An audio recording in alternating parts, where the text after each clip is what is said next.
êtes sur Europe 1 dans son rendez-vous et on aide aujourd'hui les parents à retrouver le sommeil avec nos deux invités, deux psychologues pour le prix d'une. Ce sont Aurélie Calais et Clémence Prompsy.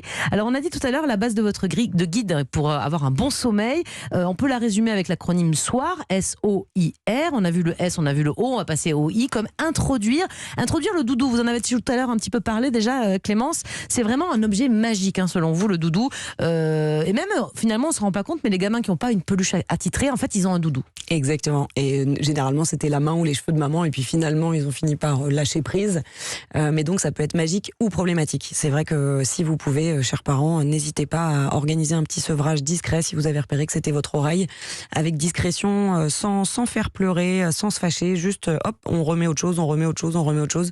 Ça sauve la vie pour les enfants. C'est vraiment chouette. C'est un petit objet magique. Mais comment on fait quand on a un enfant, je sais pas, qui a 1 an et demi, 2 ans, qui a jamais eu de doudou et qui en veut pas, on lui donne un oreiller. C'est une question personnelle, Jimmy, non, mais souvent c'est le parent le doudou, donc forcément entre le parent qui est chaud, qui bouge, qui fait des bisous et un doudou qui bouge pas, ils sont pas bêtes, ils savent très bien que c'est pas très intéressant. Donc comment est-ce qu'on fait pour introduire un doudou de façon un peu tardive? Alors, quand c'est ces âges-là ou qui sont plus grands, en fait déjà, et même pour les plus petits, il faut introduire le doudou dans tous les moments sympas avec ses parents.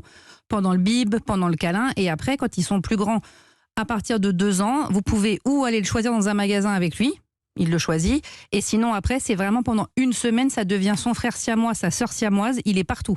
Chaise haute, regarde Doudou manger avec toi, Doudou te regarde prendre ton bain, et on s'adresse à Doudou, et toi ta journée, et machin, ça devient vraiment un membre de la famille à part entière, et à force, après, si en plus on doit le déposer, je sais pas, à la crèche, chez la nounou, tiens, Doudou est là, il nous racontera aussi, et franchement, en 1 semaine, si vous faites ça à mort tout le temps, en général, ils vous disent et il est où Doudou au bout de 7 jours. Et du coup, on achète 2 doudous au cas où ça marche et qu'on perde un. Pour mon fils aîné, j'en avais 7. 7 identiques. J'en avais 8.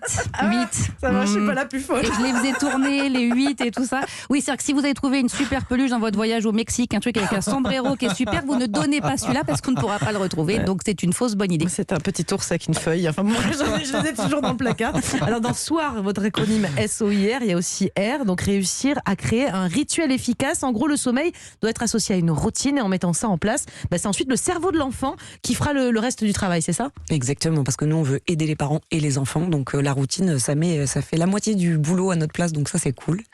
L'idée, c'est déjà de coucher nos enfants plus tôt. En fait, quand ils commencent à sauter dans tous les sens, à 2-3 ans, on se dit « il a la pêche ». Non, il n'a pas la pêche. En fait, il est en train de résister contre sa fatigue.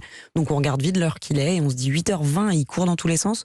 Demain, à 8h20, il doit être posé au bon endroit au bon moment. Ça a l'air chouette comme ça. Moi, c'est jamais 8h20, mais c'est bien.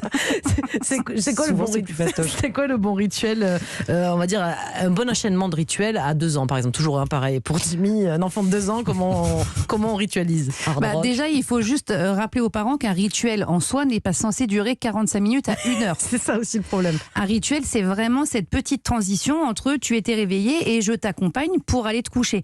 Donc le rituel, c'est vraiment, alors pour 2 ans, c'est on a déjà donné le bib, on change la couche, on fait un petit bisou, on ferme les volets, on raconte une histoire, bisou, câlin et on sort de la chambre. C'est pas censé durer. Mais du coup, on fait comment quand l'enfant réclame un bisou, puis une autre histoire, puis un pipi, et puis j'ai faim, et puis il a le droit d'avoir des petits choix, l'enfant, quand même. C'est les embrouilles. C'est les embrouilles qui commencent. En fait, effectivement, ce que dit Aurélie, c'est hyper juste. Alors, on a l'impression comme ça qu'on les expédie, mais nous, on aime beaucoup remplacer les 45 minutes de rituel, on les remet dans le salon. Donc on va juste remplir le réservoir affectif de notre enfant pendant 20 minutes, 30 minutes, 45 minutes. Le besoin du parent aussi, parce qu'il y a des parents qui ont besoin de voir leurs enfants. Donc on va remplir notre enfant à fond, on fera la vaisselle plus tard, quitte à dîner après les avoir couchés, et être plutôt à 100% avec eux, mais avoir un rituel assez court, 10, 15 minutes. C'est maximum, vraiment une petite transition. On l'amène à la gare, et c'est lui qui doit monter dans son train en fait.